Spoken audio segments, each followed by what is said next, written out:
"Don't look down," Tiberius says, like he's doing you a kindness. His voice is soft and exact, neither warm nor cruel, just controlled. "Not yet. The sea makes people think they can leave." You stand at the edge of a cliff where the world drops into black water. Behind you, stone holds the day's heat like a secret. Ahead, the horizon is a clean blade. Below, torches shimmer around the villa, and you can hear a feast breathing, laughter, cups, music that pretends it isn't afraid. You weren't brought here in chains. That would have been honest. You were brought here quietly, officially, like cargo, because Rome's worst crimes don't look like crimes when they're written neatly on a tablet. Tiberius doesn't face you at first. He watches the sea the way a man watches a gate he owns. "Capri is not Rome," he says. "Rome has noise. It has witnesses. It has men who believe they can advise me." A pause.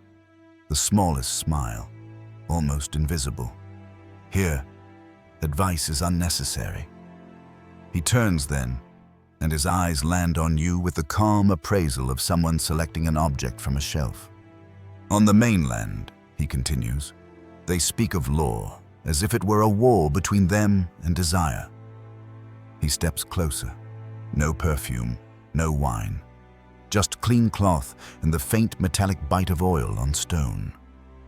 "Law is not a war," he says. "It is a hand, and the hand belongs to the one who holds power." Below, someone laughs too loudly. The sound climbs the cliff like a confession. You still can't see the faces, but you can feel them. A small court of men who came to this island to survive proximity. Servants moving like shadows. Guards staring straight ahead, trained not to react to anything human. Tiberius speaks as if he's placing rules on a table, neat and undeniable.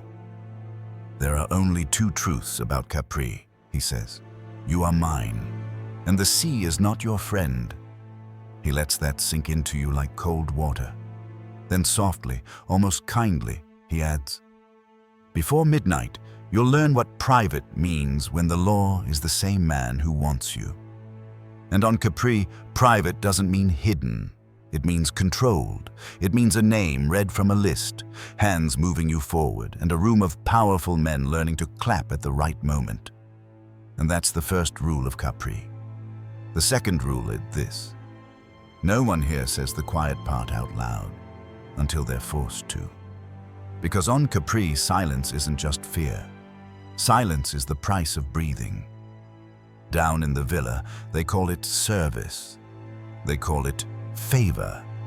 They call it the emperor's taste, the way men talk about wine. Something refined, something private, something no one should judge. But Rome had its own language when it thought it was safe.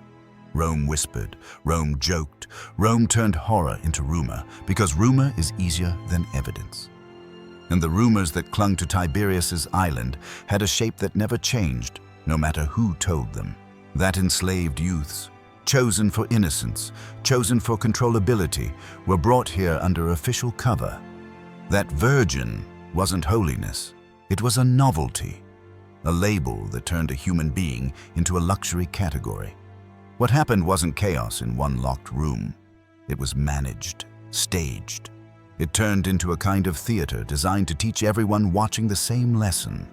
The emperor can take what he wants, and your job is to survive the knowledge of it. You learn that lesson quickly, because on Capri, the first demonstration is never subtle. They don't throw you into darkness. They do something worse. They build you a room full of light. A hall with polished stone and warm torches and couches arranged like a civilized dinner. Men recline and drink. They laugh at the right moments because their bodies have learned the rhythm of obedience. Servants glide in silence. Guards stand like statues. And then the steward says your name. Not loud, not dramatic. Just the sound of paperwork becoming reality. Hands guide you forward. Not rough, professional. The kind of touch that says you're an object being delivered, not a person being harmed. You're prepared first. Oil on skin, hair arranged, fabric chosen to conceal nothing and make that fact feel like your fault. Not because they need you to be beautiful, because they need you to be powerless. Tiberius watches from a higher seat, relaxed, as if he's observing a lesson he's taught 100 times. He doesn't leer. He doesn't rage. He doesn't act like a man losing control. He acts like a man demonstrating control. "Look at her," he says, conversational, almost bored. He is not speaking to you. He is speaking to the room, to the visitors, to the men who still believe they are important. "You see how still she is," he continues, like he's commenting on a statue. Stillness is not virtue. Stillness is training. A senator chuckles reflexively, a cheap sound, a survival sound. Tiberius turns his head slightly, and the chuckle dies.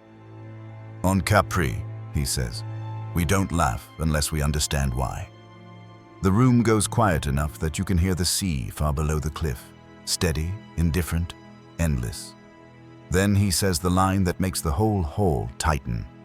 "Applause is not appreciation. Applause is agreement." A few men clap immediately, as if their hands move on their own. Others hesitate, barely, only a second. Tiberius notices. He always notices. He points, casually, with 2 fingers. A guard steps forward and leans down to whisper in a man's ear. The man's face changes.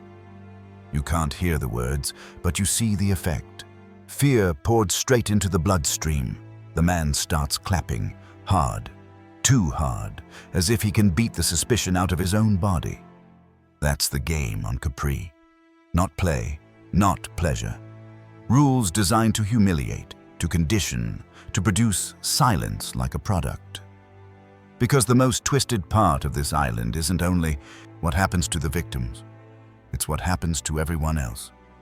The room learns that you can't protest without risking your family, that you can't look away without being noticed, that you can't stay clean in a place built to stain you. Even the ones who think they're safe learn the truth. You don't visit the emperor's private island as a guest. You visit as a hostage. And then you understand why Rome whispered instead of shouted, because the only way a secret like this survives is if enough people are trapped inside it. Tiberius doesn't need to chase victims through the streets. He doesn't need to hunt. He built a supply chain. He commands, and the empire moves. Somewhere on the mainland, a steward sits in a room that smells of wax and ink and writes a request that will never be called a request. He uses clean words: allocation, transfer, household needs. He presses the imperial seal into warm wax, and a crime becomes official. The tablet goes to a courier who doesn't ask questions because questions are expensive. The courier goes to a broker, someone respectable, someone who wears good wool and smiles in daylight, not a villain in an alley. A professional, a man who knows which households are desperate, which estates are vulnerable, which debts can be paid in bodies. He doesn't say children, he says new. He doesn't say victims, he says assets. Then the lists begin. Names, if the person is lucky enough to have one recorded. Ages that can be adjusted with a nod. Notes written like inventory. Hair, eyes, posture, how quickly the gaze drops when spoken to. One line about temperament, another about training, another about discretion, meaning the household will not scream too loudly when the carriage arrives. And then come the gifts. That's what Rome calls them, gifts. A senator needing favor sends a present to Capri. A magistrate wanting promotion sends a token. A wealthy household sends living proof of loyalty, then hosts a dinner party as if it performed charity. The receiving clerk writes it down, stamps it, files it, ownership confirmed. And once it is filed, the person is no longer a person. They are a solution to someone else's problem. Tiberius doesn't touch the tablets. He doesn't need to. He only has to speak once. "Send the new list," he says calmly, as if ordering wine. "And if any of them start to cry too loudly, replace them." His preferences travel down the chain as murmurs: younger, quieter, prettier, more afraid. The chain tightens. Men compete to anticipate him. The system begins to run ahead of the man, because that is what systems do when they learn there will never be punishment for cruelty. By the time the sea crossing happens, everything has already been decided. The boat is the final step. A guard checks a seal, a steward checks a list. You are counted, not comforted. The oars push off. The mainland recedes. Capri rises, and what's waiting for you at the top is not a moment, it's a schedule. Tiberius uses Capri the way a vice uses pressure: slow, quiet, inevitable. The sea circles you like a law you can't appeal. The cliffs rise like walls built by nature to please one man. The villa watches everything with the calm patience of a trap. And Tiberius is the hand on the handle. He doesn't squeeze quickly, he squeezes until everyone forgets what resistance used to feel like. In Rome, power is loud. It has crowds and petitions and rivals who pretend to be friends. On Capri, power is distilled. He removes himself from the city and forces the city to come to him in pieces. One boat, one visitor, one favor at a time. A senator arrives smiling. He brings gifts, jokes, and rehearsed loyalty. He tells himself this is an honor, but the first thing he feels is not privilege. It is the absence of exits. The boat that brought him is not his anymore. The guards belong to the island. The schedule belongs to the household. Even his dignity belongs to the man at the top of the cliff. Servants learn this faster than anyone. They stop speaking in corridors. They flatten their faces into masks. They begin reporting on one another because reporting is safer than compassion. Tiberius doesn't need to shout. A raised eyebrow can ruin a household.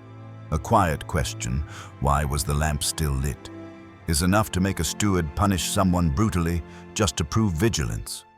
Fear trickles down like water, finding every crack. Even the guards are shaped by it.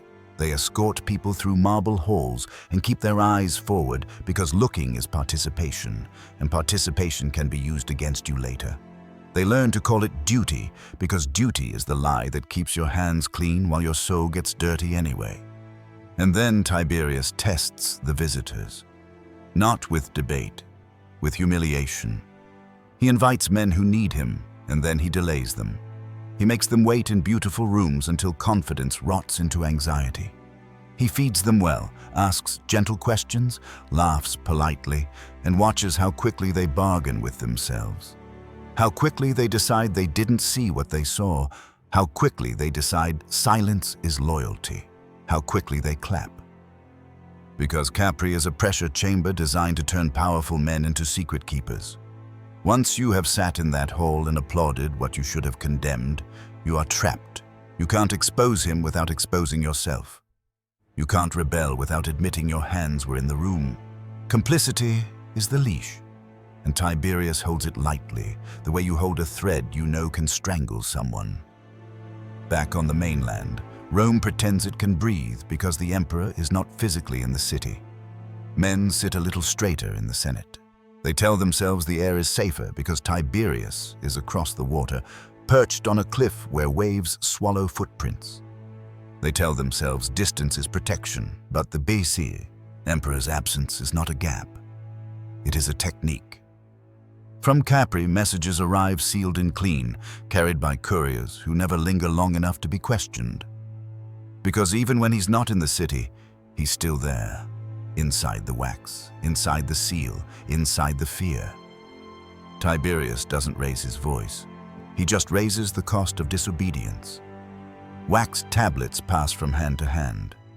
A name is written, a charge is suggested, a witness is found, a rival disappears without anyone having to say the real reason out loud. You can feel it in the streets. Conversations stop when unfamiliar sandals approach. Friends lower voices. A family burns a letter before it can be intercepted.